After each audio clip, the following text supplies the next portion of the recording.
안녕하세요. 비트코인 트레이더 멘토르입니다. 오늘은 두 가지 지표, 다이버전스와 스토캐스틱에 대해서 알아보겠습니다. 이 두 가지 지표를 맹신하여 이것만 가지고 매매하시는 분들도 있는데 그것보다는 근거를 높이는 추가적인 도구 정도로 사용하시면 좋습니다. 다이버전스 같은 경우는 언제 추세가 전환될지 예측하는 도구이고 스토캐스틱은 현재 위치가 어디쯤에 위치해 있는지 확인해 줄 수 있는 지표입니다. 그럼 강의 시작하도록 하겠습니다. RSI는 현재 추세의 강도를 백분율로 나타내어 언제 주가의 추세가 전환될 것인가를 예측하는 도구로 보시면 됩니다. 쉽게 생각하면 추세가 언제 전환될지 이것만 예측하는 도구라고 생각하시면 됩니다. RSI 사용 방법은 정말 간단합니다. 첫 번째 방법으로는 RSI 지표가 30 이하에 있으면 매수 시점, 70 이상 있으면 매도 시점으로 보는 겁니다. 그래서 아래와 같은 동그라미 같은 경우는 30 이하에 있기 때문에 매수 시점이고 70 위에 있으니 매도 시점인 거라고 보시면 되겠습니다. 이 지표를 이용하면 손쉽게 매수 시점과 매도 시점을 확인할 수 있습니다. 두 번째 방법으로는 RSI로 다이버전스를 확인하는 겁니다. 다이버전스는 여러 가지 종류가 있습니다. 레귤러, 히든, 과장, 여러 가지 다이버전스에 대해서 들어보신 분도 있을 겁니다. 하지만 이런 종류를 전부 외울 필요는 없습니다. 딱 한 가지만 기억하시면 됩니다. 일반 상승 다이버전스와 일반 하락 다이버전스입니다. 먼저 상승 다이버전스에 대해서 설명해 보겠습니다. 위에 있는 것은 주가를 표현한 것이고 아래에 있는 것은 지표를 표현한 겁니다. 만약 주가가 떨어집니다. 그런데 지표가 올라갑니다. 이런 경우가 상승 다이버전스입니다.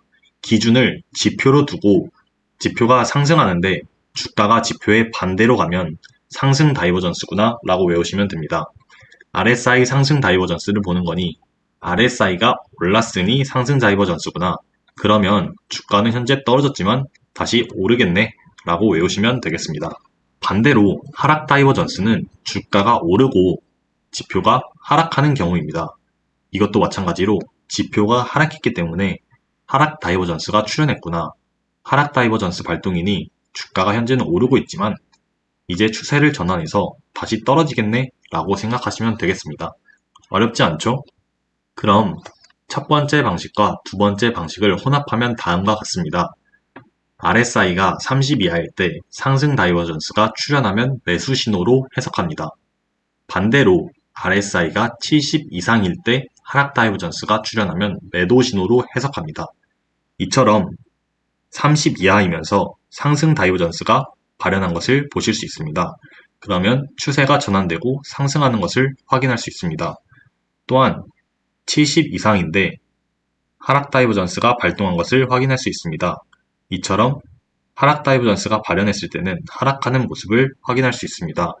이렇게 3개의 봉우리가 발생되는 것은 트리플 하락 다이버전스라고 부릅니다.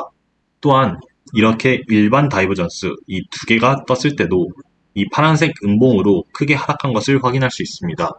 이 하락도 봉 하나에 5에서 10%의 하락입니다. 상당히 큰 하락폭이라고 볼 수 있습니다. 사용 방법을 알려드리도록 하겠습니다.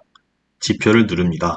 이후에 RSI라고 치면 상대 강도 지수 혹은 Relative Strength Index가 나옵니다. 이걸 클릭해 주시고 다음처럼 주가는 하락하던데 지표가 상승하고 있으면 이렇게 상승 다이버전스임을 확인할 수 있습니다. 이렇게 상승 다이버전스가 뜨고 나서부턴 상승하는 것을 확인할 수 있습니다. 또한 여기서는 주가가 오르는데 지표는 하락하는 것을 확인할 수 있습니다. 이렇게 되면 하락 다이버전스에 의해서 크게 하락하는 것을 확인할 수 있습니다. 또 이처럼 상승 다이버전스를 확인할 수 있습니다. 이후에 크게 상승하는 것을 확인할 수 있습니다. 여기서는 하락 다이버전스가 발현하고 크게 하락하는 모습을 확인할 수 있습니다. 또 여기서도 하락 다이버전스가 발현하고 이렇게 크게 하락하는 모습을 확인할 수 있습니다. 두 번째는 스토캐스틱입니다. 스토캐스틱은 주어진 기간 중에서 움직인 가격 범위 내에서 당일 종가가 상대적으로 어디에 위치해 있는지를 알려주는 지표입니다. 쉽게 생각하면 현재가 어디쯤 위치해 있는지를 지표를 통해 확인할 수 있다고 생각하시면 됩니다. 스토캐스틱 사용법은 더 간단합니다. 이 지표를 보시면 파란색 선과 주황색 선을 볼 수 있습니다. 이 파란색 선은 빠르게 움직이는 %K선, 주황색 선은 느리게 움직이는 %D선입니다. 외울 필요는 없고 그냥 쉽게 생각하시면 이렇게 파란색 선과 주황색 선이 교차했을 때 이때를 매매 신호로 봅니다. 이러한 구간들을 전부 다 매수하는 시점, 그리고 이렇게 교차되는 구간을 매도하는 시점으로 봅니다. 네, 좀 더 상세하게 설명해 보겠습니다. RSI에서 배운 것과 비슷합니다. RSI는 30 이하였지만 스토캐스틱은 20 이하라고 보시면 되겠습니다. 정리하면 스토캐스틱은 20 범위 아래에 있으면 매수, 80 범위 위로 상승하면 매도 신호입니다. 또한 앞에서 설명한 것처럼 %K선이 %D선 상향 돌파 시 매수하고 %D선이 %K선 아래로 하향 돌파 시에 매도합니다. 따라서 이 1번과 2번의 조건이 부합하면 매수와 매도를 할 수 있는 겁니다. 하지만 스토캐스틱은 단점이 있습니다. 이렇게 하락했지만 다시 올라버리는 경우를 힌지라고 합니다. 이것은 매매 신호 후 다시 교차했을 때 추세 전환에 실패한 것입니다. 하지만 우리는 이런 실패 스들을 알기가 어렵습니다. 따라서 스토캐스틱은 이런 속임수 움직임이 있을 수 있으니 조심하셔야 된다고 생각하시면 되겠습니다. 하지만 현재 상태가 어느 정도 흐름이 있는지 손쉽게 예측할 수 있는 장점 탓에 자주 사용되는 지표이고, 특히 추세장이 아니고 횡보장인 경우에는 더더욱 잘 맞춰지는 지표라고 보시면 되겠습니다. 이번에 스토캐스틱 사용법은 지표를 클릭하시고 스토캐스틱을 치면 스토캐스틱과 스토캐스틱 RSI가 나옵니다. 스토캐스틱 RSI로 보는 것을 조금 더 추천드립니다. 보시면 매매 신호를 제가 표시했습니다. 그러면 매도일 땐 하락, 매수일 때는 상승, 매수일 때는 상승, 매도일 때는 하락, 매수하고 상승, 매도 후에는 약간의 하락이 나왔지만 이건 힌지, 실패한 경우입니다. 그리고 여기서 매도를 해야 됐던 것이죠. 매수일 때 상승, 매도일 때 하락하는 어느 정도 잘 맞는 흐름을 보여주는 것을 확인할 수 있습니다. 그럼 스토캐스틱과 RSI까지 이용해서 컨플러스 존을 찾는 방법을 배워보도록 하겠습니다. 이 구간을 컨플러스 존으로 잡았다고 볼 때 이때 스토캐스틱은 어느 위치에 있는지를 확인해 주시면 좋습니다.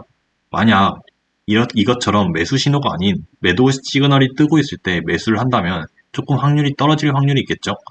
이처럼 매수 시그널이 있는지를 떨어질 때 그리고 다시 올라갈 때 확인해 주시면 좋습니다. 또한 다이버전스도 이렇게 상승 다이버전스가 있으면 이건 올라갈 확률이 있겠구나 라고 생각하시면 됩니다. 이처럼 프라이스 액션 구간을 잡고 나서 이 스토캐스틱과 RSI의 반응은 어떤지를 조금 더 확인해 주시면 컨플러스 존의 근거를 더하는 데 사용할 수 있음을 우리는 알 수 있습니다. 오늘 배운 내용을 정리하도록 하겠습니다. 첫 번째, RSI는 현재 추세 강도를 100분의 1로 나타내서 언제 주가가 전환할지를 예측하는 유용한 지표 중 하나로 상승 다이버전스가 나오면 상승하고 하락 다이버전스가 나오면 다시 하락할 것을 말해주는 지표입니다. 두 번째, 스토캐스틱은 주어진 기간 중에 가격 범위 내에서 당일의 종가가 상대적으로 어느 위치에 있는지 알려주는 정보로 현재 위치가 어느 정도인지 확인할 수 있습니다. 마지막으로 상승 다이버전스와 하락 다이버전스는 암기해서 꼭 사용하시길 바라겠습니다. 오늘도 강의 들으시느라 고생 많으셨습니다. 당신의 성공 투자를 기원합니다. 감사합니다.